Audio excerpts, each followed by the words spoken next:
There's an incredible amount of people around you in your city and in your neighborhood, yet you still feel alone. You can't even imagine anybody understanding the pain you feel inside. The depression is there, the anxiety is there, but you can't break free from it. You find yourself in a cycle. The depression leaves, it comes back. It leaves, it comes back. What do? Did you know the leading cause for suicide attempts in our nation, America, is because of depression? Why do so many individuals contemplate about taking their very own life? I attempted suicide multiple times in my life. I want to share just a little bit of that story with you. You see, a lot of things were going on in my life up until that point. I was using drugs heavily, drinking heavily on the weekends, going from girl to girl. Living that way was unfulfilling. It leaves you high and dry, and it leaves you wanting more. See, hitting my mom and beating my mom was a regular thing. She could tell you that. I drove home, and I was ready to take my life. And I decided I'm going to call my mom before I do this, just to tell her one last time that I loved her. And I was weeping. I remember just being in a horrible place mentally. And I hung up the phone and I put the gun back to my head. Something pushed my head really hard against the gun barrel. And I looked around, kind of freaked out and startled. Nothing was there.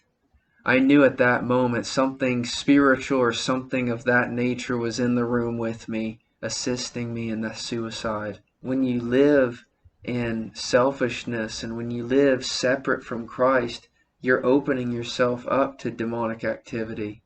My stepfather ended up running through the door and he pulled the 30-30 away from me, and I laid on my bed just weeping and crying. But only a week passed and I was right back into the lifestyle that I was living. I went right back to the drugs, right back to living rebelliously. I held on to all the anger that I had prior to that. I'd be sleeping, I'd be in dead sleep, but this man would walk into my room and he would point at me. And he had no facial structure, he's just this black figure. A few weeks, maybe even a month or two passed, he started pointing a gun at me. And that was right up until the time I decided I'm going to take my life with this 30-30.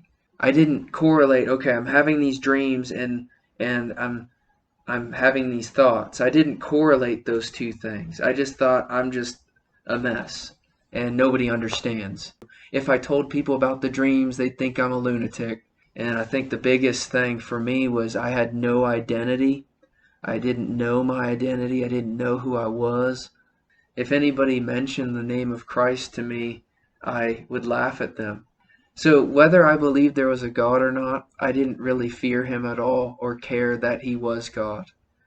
I was going to do what I was going to do whenever.